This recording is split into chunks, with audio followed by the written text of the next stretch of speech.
साथियों welcome to Gurukul exam. चलिए साथियों, आज दोस्तों 15 फरवरी है। आज जिन प्रश्नों को पूछा गया है पहली शिफ्ट में, उन प्रश्नों को आप सभी के लिए लेकर आए, तो प्लीज़ आज की वीडियो को आप शुरू से लास्ट तक देखना, ठीक है।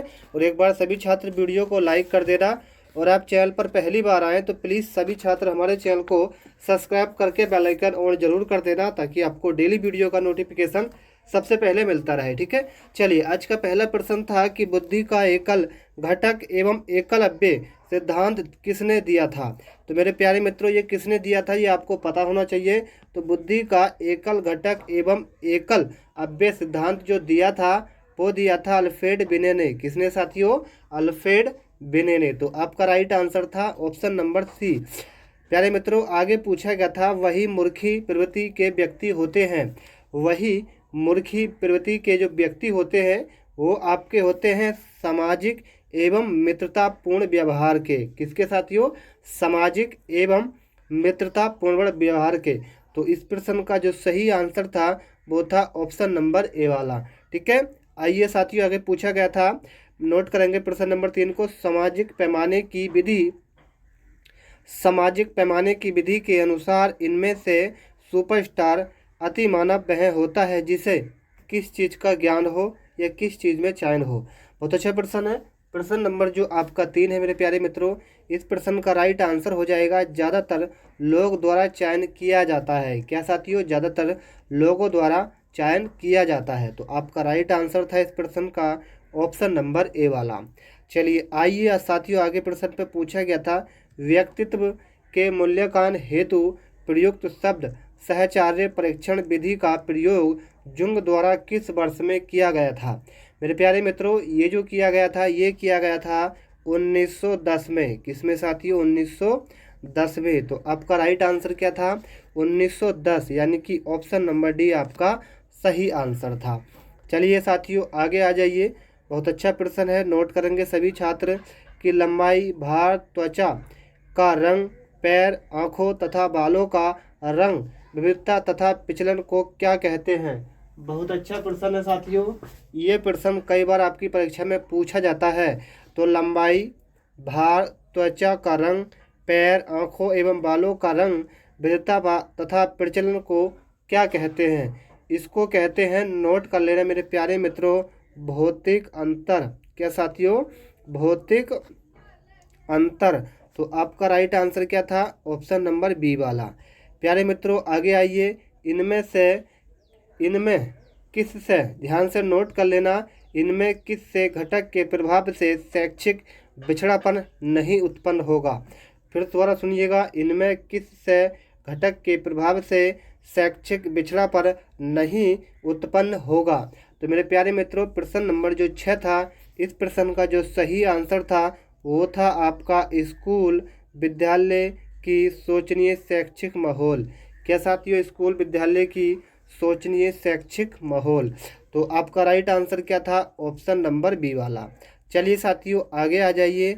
आगे आपसे पूछा गया था समान आयु, यानी कि समान आयु वर्ग से समृद्ध अन्य सहपाठियों से जब किसी छात्र की तुलना की जाती है तो उसमें एक स्पष्ट शैक्षिक कमी यानी कि त्रुटि दृष्टिगोचर होता है, यानी कि होती है। तो दृष्टिगोचर जो होता है, ऐसे बच्चे को हम क्या कह सकते हैं? प्रश्न जो है साथियों वो काफ़ी इंपॉर्टेंट प्रश्न है। प्रश्न को समझना आपके लिए बहुत ज़रूरी है।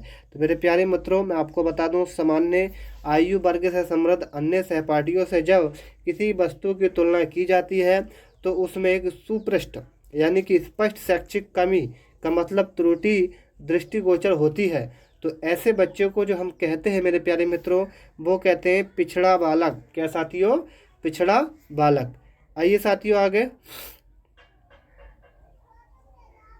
किसने ये कहा कि, ध्यान से नोट करिएगा, किसने ये कहा कि सृजनशील मानव मस्तिष्क द्वारा संबंधों को रूपांतरित करके नई विषय वस्तु का रचनात्मक सृजन कर नए अतः संबंधों को विकास करने की शक्ति का कार्य है। तो मेरे प्यारे मित्रों, ये जो है ये है आपका, नोट करते चलना, ये होता है स्किनर द्वारा। किसके द्वारा साथियों? स्किनर द्वारा। तो आपका राइट आंसर क्या था मेरे प्यारे मित्रों? ऑप्शन नंबर सी वाला, ठीक है, स्किनर। आइए साथियों, आईपीसी आप सभी जानते होंगे, भारतीय दंड संहिता का अर्थ होता है, ये तो हर एक छात्र जानता होगा, इसमें कोई भी संदेह नहीं है। तो आईपीसी की फुल फॉर्म होती है इंडियन पेनल कोड, यानी कि भारतीय दंड संहिता।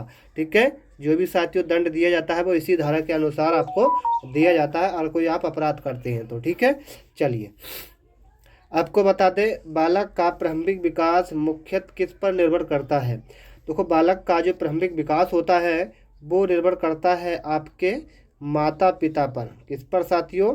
आपके माता पिता पर। तो आप समझ पाए होंगे इस प्रश्न का राइट आंसर माता पिता हो जाएगा। आइए साथियों, बहुत अच्छा प्रश्न है। सामान्यत ये देखा जाता है कि बच्चा थोड़े बहुत, दोबारा नोट कर लेना मेरे प्यारे मित्रों, काफ़ी इंपोर्टेंट प्रश्न है। सामान्यत ये देखा जाता है कि बच्चा थोड़े बहुत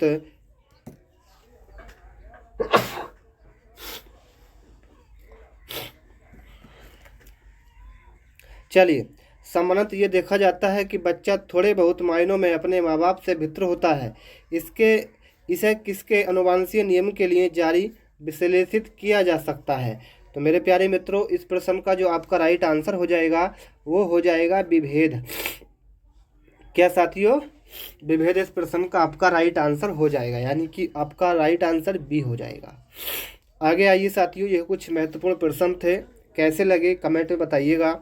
और आप हमारे चैनल पर बहुत सारे छात्र पहली बार आए होंगे, तो उनको मेरा ये रिक्वेस्ट है कि आप हमारे चैनल को सब्सक्राइब करें, ताकि आपको डेली वीडियो का नोटिफिकेशन सबसे पहले मिल पाए। ठीक है, क्योंकि आप सभी के लिए बम्पर भर्ती आ रही है यूपी टेट। जी हाँ साथियों, यूपी टेट आप सभी के लिए जल्द आने वाला है, तो उसकी भी तैयारी आपको कराएंगे। तो सभी छात्र हमारे चैनल को सब्सक्राइब कर लेना। ठीक है, सभी छात्रों को जय हिंद और जय भारत और वंदे मातरम।